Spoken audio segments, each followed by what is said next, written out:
The question that haunted galactic intelligence services for over 3 millennia was deceptively simple.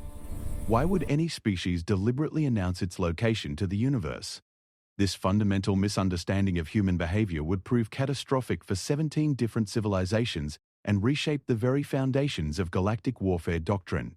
Prior to first contact with humanity, the galaxy operated under what we now recognize as the silent expansion principle. Every spacefaring civilization had independently arrived at the same logical conclusion. In a universe where resources are finite and potential threats are unknown, the optimal survival strategy is to expand quietly, observe passively, and strike only when victory is assured. The discovery of radio telescopy invariably led to the same technological pathway. Listening posts designed to detect other civilizations while maintaining absolute electromagnetic silence.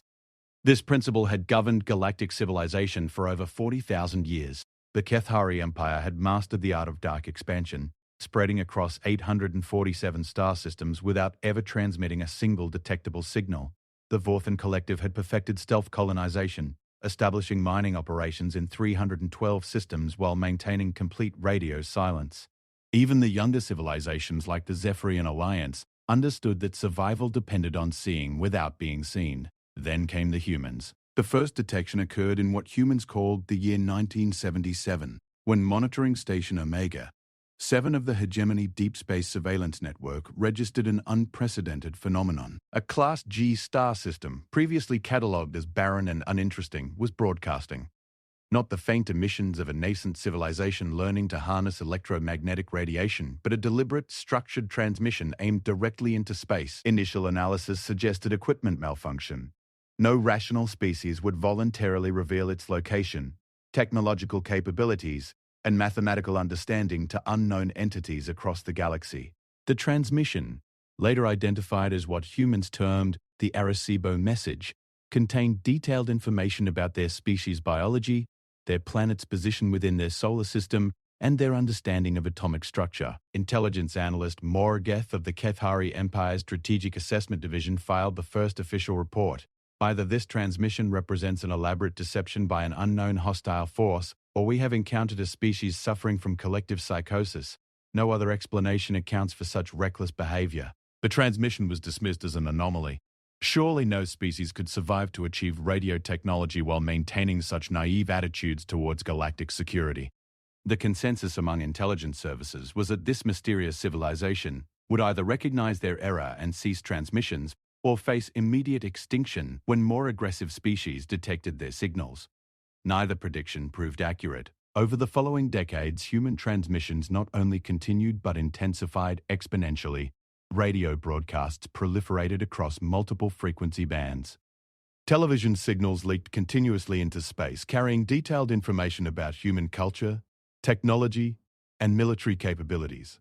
Most baffling of all, humans appeared to be actively seeking contact with extraterrestrial intelligence through projects like SETI, the Search for Extraterrestrial Intelligence. Zorkala, the hegemony's foremost xenopsychologist, spent 17 years studying intercepted human transmissions. Her classified analysis, later known as the Terran madness hypothesis, concluded humans appear to suffer from a species-wide cognitive defect that prevents them from understanding the concept of strategic concealment. They broadcast their location, capabilities, and intentions with the assumption that any response will be benevolent. This suggests either supreme confidence in their defensive capabilities or a fundamental misunderstanding of galactic realities. The intelligence community remained divided. Some analysts believed humans possessed hidden defensive technologies that made them confident in revealing their location. Others theorized that human civilization was actually a front, a sacrificial colony established by a more advanced species to serve as a decoy or early warning system. The Vorthan Collective deployed 3 stealth reconnaissance vessels to conduct close observation of the human homeworld. The findings contradicted every assumption about galactic warfare doctrine. Humans not only lacked interstellar travel capabilities, but their planet showed no evidence of orbital defense platforms, antimatter weaponry, or quantum shielding technologies. Their most advanced weapons were primitive fusion devices that couldn't even achieve clean antimatter annihilation. Yet they continued broadcasting.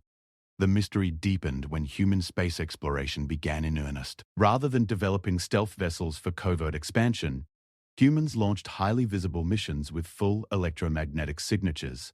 They established a permanent orbital station that broadcasted its location continuously. They sent probes to their outer planets, each transmission logged and analyzed by a dozen different galactic intelligence services. Most inexplicably, humans developed something called the Voyager program. Spacecraft specifically designed to carry detailed information about humanity and Earth far beyond their solar system. The probes contained golden records with instructions for locating Earth, samples of human music and language, and photographs of human beings. It was as if they were deliberately creating breadcrumbs for hostile civilizations to follow. The galactic intelligence community reached consensus. Humans represented either the most sophisticated deception in known history or the most dangerous form of galactic insanity ever encountered. Species that announced their location inevitably faced extinction. It was a fundamental law of cosmic survival proven across millennia of interstellar warfare. The first test of human responses to galactic contact came from the Xerian Confederacy, a minor coalition known for opportunistic raids on weaker civilizations.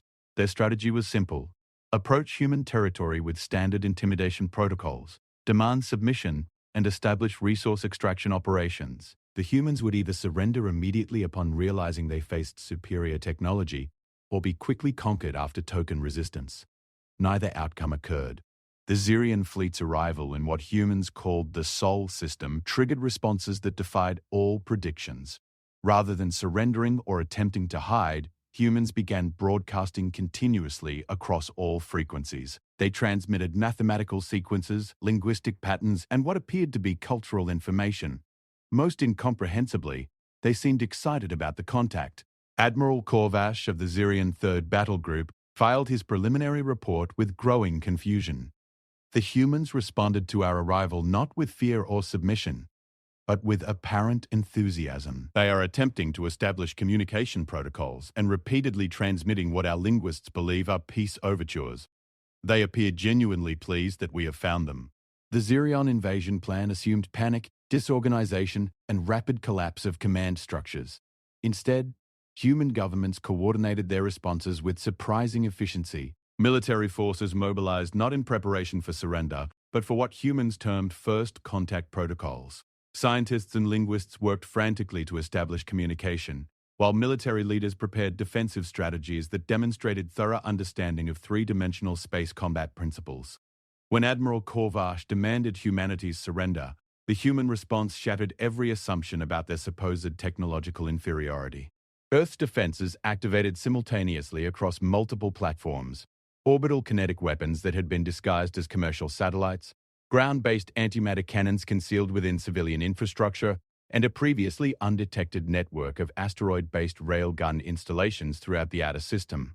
The humans had been hiding their true capabilities while broadcasting openly. The destruction of the Xerian fleet took less than 18 minutes. No escape pods were recovered. No distress signals successfully transmitted. The entire battle group simply vanished, leaving only expanding clouds of ionized particles where 12 warships had been moments before.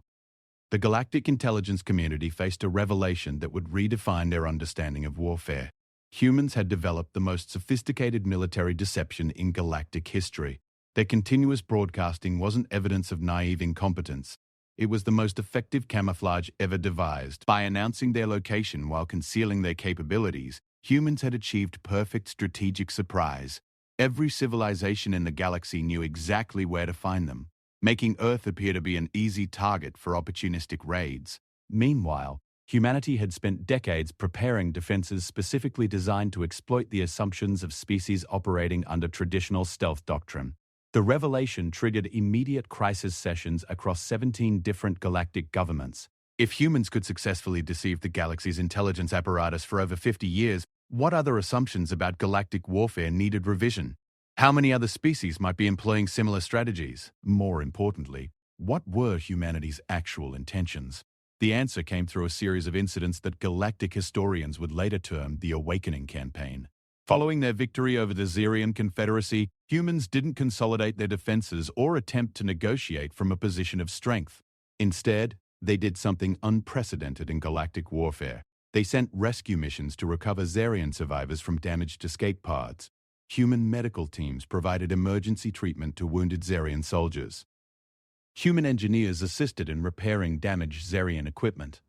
Most incomprehensibly, humans attempted to establish diplomatic relations with the Zerian government, offering what they termed humanitarian aid to help rebuild civilian infrastructure damaged during the military mobilization. The Zerian leadership, already reeling from the loss of their entire battle group, found themselves facing an enemy that was simultaneously devastatingly effective in combat and inexplicably generous in victory. Human representatives offered technology transfers, medical assistance, and cultural exchange programs. They seemed genuinely interested in establishing peaceful coexistence rather than exploiting their military advantage. This behavior pattern repeated itself across multiple contact scenarios. When the Nefkari Dominion sent reconnaissance probes into human territory, expecting to find a weakened civilization recovering from their first interstellar conflict, they instead encountered a species that had somehow converted their defeated enemies into allies. Zerian vessels were operating alongside human ships, bearing joint insignia that indicated some form of military cooperation agreement. The Nefkari probes were detected immediately. Human sensor technology had proven far more sophisticated than initial assessments suggested, but rather than destroying them, human vessels approached under non-threatening vectors. Human commanders transmitted standard greeting protocols in multiple galactic languages, invited the probe operators to establish formal diplomatic contact, and offered to provide escort services to ensure safe passage through human territorial space. Admiral Thekmore of the Nefkari Strategic Command found himself commanding a reconnaissance mission that had somehow transformed into a diplomatic encounter. Human representatives were genuinely interested in establishing trade relations, sharing scientific knowledge, and coordinating responses to what they termed mutual security challenges. They seemed to view the galaxy not as a theater for zero-sum competition, but as a community where cooperation could benefit all participants. The intelligence implications were staggering. Humans appeared to possess not only superior military technology, but a completely alien approach to interstellar relations. Rather than expanding through conquest or operating under stealth protocols, they were attempting to build voluntary alliance networks based on mutual benefit rather than hierarchical submission. This strategy should have been impossible. Galactic civilization had operated for millennia under the principle that resources were finite, trust was dangerous, and survival required maintaining advantage over potential competitors. The idea that civilizations might prosper through cooperation rather than dominance contradicted fundamental assumptions about cosmic evolution. Yet human society demonstrated measurable benefits from their cooperative approach. Technological development accelerated through information sharing with allied species. Resource acquisition improved through voluntary trade agreements rather than forced extraction. Military effectiveness increased through coordinated defense protocols rather than purely hierarchical command structures. The humans were proving that cooperation could be more effective than competition. This revelation triggered what galactic historians would later identify as the Paradigm War, a fundamental conflict between civilizations committed to traditional competitive expansion and those influenced by human cooperative models. The conflict wasn't merely about territory or resources. It was about the basic principles that should govern interstellar civilization. The Kethari Empire, recognizing the existential threat that human ideas represented to their hierarchical expansion model, assembled the largest military coalition in galactic history. 17 different civilizations contributed vessels to what was termed the Correction Fleet, a massive armada designed to demonstrate that traditional military doctrine remained superior to human cooperative strategies. The Empire's strategic calculation was straightforward. If humans could be decisively defeated despite their technological advantages, it would prove that cooperation was a strategic weakness rather than strength. Allied civilizations observing the conflict would recognize that traditional competitive approaches remained the optimal path for galactic expansion. The war that followed would become the most studied conflict in galactic military history, not because of its scale, though the Correction Fleet represented the largest military force ever assembled, but because of its unprecedented strategic complexity. Humans refused to fight the war that the Kethari Empire had prepared for. Rather than engaging in traditional fleet combat where superior numbers and firepower would determine victory, human forces employed what their strategists termed asymmetric cooperation protocols. Instead of attempting to defeat the Correction Fleet through direct combat, humans focused on converting enemy forces to allied status through demonstration of their cooperative model's benefits. The transformation of Admiral Bekhtari's 7th Battle Squadron exemplified this approach. When Kethari forces arrived at what humans had designated as a defensive perimeter, they found no military opposition. Instead, Human vessels transmitted detailed intelligence about a nearby asteroid field rich in rare minerals, along with mining technology that could extract these resources more efficiently than existing Kethari methods. The transmission included an unusual proposition. Humans offered to share both the location intelligence and the extraction technology freely, requesting only that Kethari engineers participate in joint development programs to improve the technology further. The arrangement would benefit both civilizations through increased resource availability and technological advancement. Admiral Vextari faced a strategic dilemma unprecedented in galactic warfare. Her orders were to engage and destroy human forces, but the humans weren't fighting. Instead, they were offering benefits that exceeded anything the Kethari Empire could provide to her squadron. The mineral extraction technology alone would revolutionize her civilization's industrial capabilities. Meanwhile, human forces demonstrated their military effectiveness through training exercises that Kethari observers were invited to witness. Advanced targeting systems achieved precision levels that surpassed Kethari capabilities by several orders of magnitude. Defensive shields absorbed weapon impacts that would have destroyed Kethari vessels. Propulsion systems enabled tactical maneuvers that violated Kethari understanding of physics. The humans clearly possessed the capability to destroy her squadron effortlessly. Yet they were choosing to offer partnership instead. The psychological impact on Kethari forces was devastating. Traditional military doctrine assumed that superior force would be employed to achieve dominance. Enemies demonstrated their power through destruction, then negotiated from positions of strength. Humans instead demonstrated their power through restraint, then offered to share their advantages freely. Admiral Vextari's eventual decision to accept human proposals triggered a cascade of similar defections throughout the correction fleet. Squadron after squadron found themselves facing enemies who refused to fight, allies who offered immediate benefits, and a strategic situation that their military training had never prepared them to handle. The Kethari Empire's response escalated the conflict to unprecedented levels. If individual commanders were susceptible to human psychological manipulation, the Empire would deploy automated weapon systems that couldn't be corrupted by enemy propaganda.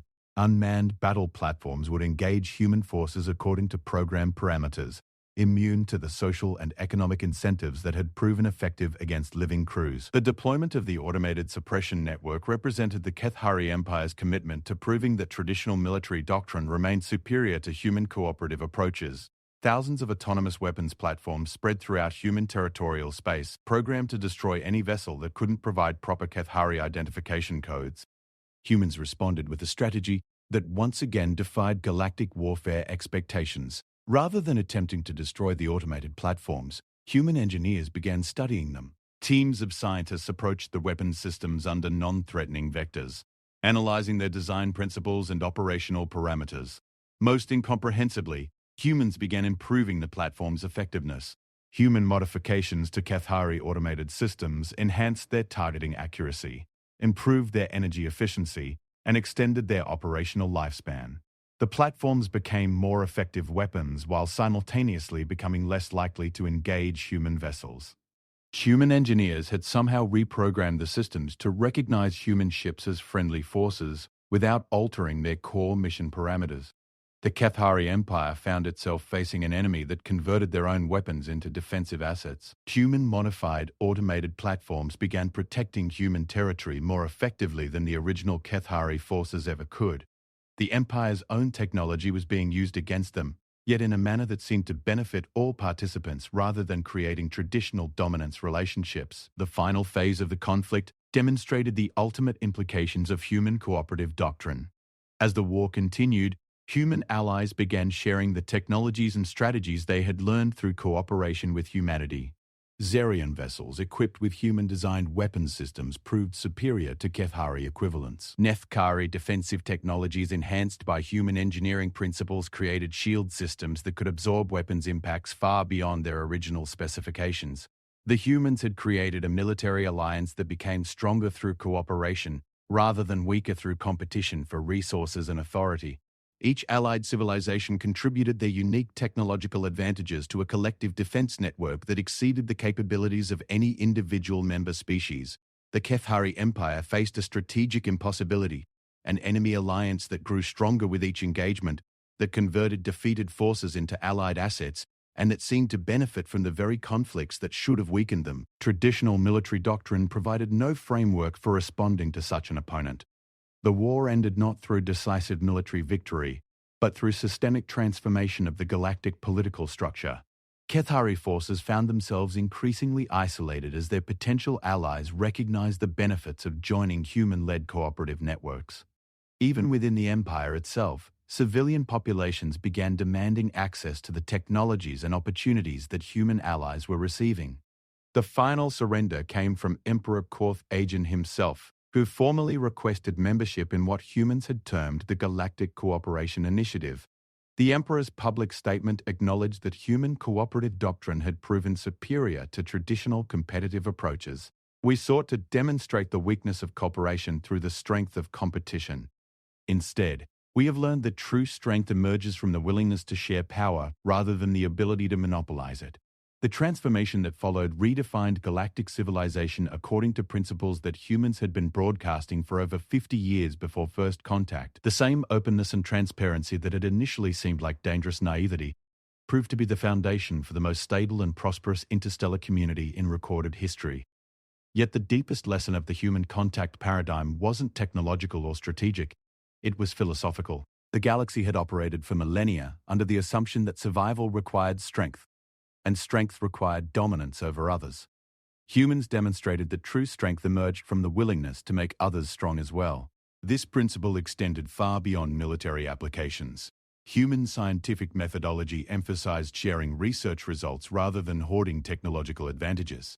Human economic systems prioritized sustainable abundance rather than competitive scarcity. Human social structures encouraged individual excellence that contributed to collective benefit rather than personal advancement at others' expense. The man who destroys his weak self can never be destroyed by others because he has eliminated the very vulnerabilities that enemies seek to exploit. Humans had apparently understood this principle not only individually but as an entire civilization. By broadcasting their location while building their capabilities, by offering cooperation while maintaining defensive strength, by sharing their advantages while continuously improving them, humans had created a strategic position that was simultaneously transparent and unassailable. The galactic intelligence services that had spent decades trying to understand human motivations finally recognized the elegant simplicity of their approach. Humans had never been naive about galactic realities. They had simply developed a more sophisticated understanding of how those realities could be transformed through principled action. The final intelligence assessment, filed jointly by representatives from 47 different civilizations, concluded humanity succeeded where traditional military doctrine failed because they understood that the greatest victories come not from defeating enemies, but from eliminating the conditions that create enemies in the first place. They announced their location because they were confident in their ability to transform any potential threat into an actual ally. The broader implications continue to reshape galactic civilization. The human doctrine of transparent cooperation has been adopted by over 200 civilizations, creating alliance networks that span multiple galactic sectors. Trade relationships based on mutual benefit rather than exploitation have generated unprecedented levels of prosperity. Scientific collaboration has accelerated technological development beyond anything achieved through competitive research programs. Perhaps most significantly, the galaxy has experienced the longest period of large-scale peace in recorded history, not because conflicts have been suppressed through superior military force, but because the underlying motivations for conflict have been systematically addressed through cooperative problem-solving approaches. The question that originally puzzled galactic intelligence services, why would any species announce its location to the universe, now seems remarkably short-sighted. The better question, one that humans had apparently understood from the beginning, was, why would any species choose to remain hidden when transparency and cooperation offer so much greater potential for growth, discovery, and mutual flourishing? The man who destroys his weak self can never be destroyed by others. By extension, the civilization that commits itself to transparent strength rather than hidden weakness creates conditions where traditional concepts of enemy and ally become obsolete. Humans didn't announce their location despite the risks. They announced it because they understood that true security comes not from hiding from the universe, but from helping to build a universe worth living in openly. The galaxy learned, through the crucible of conflict and a patient demonstration of alternatives, that the strongest position any civilization can achieve is one where others benefit from their success rather than being threatened by it. Humans had been broadcasting this lesson for 50 years before anyone else was ready to listen.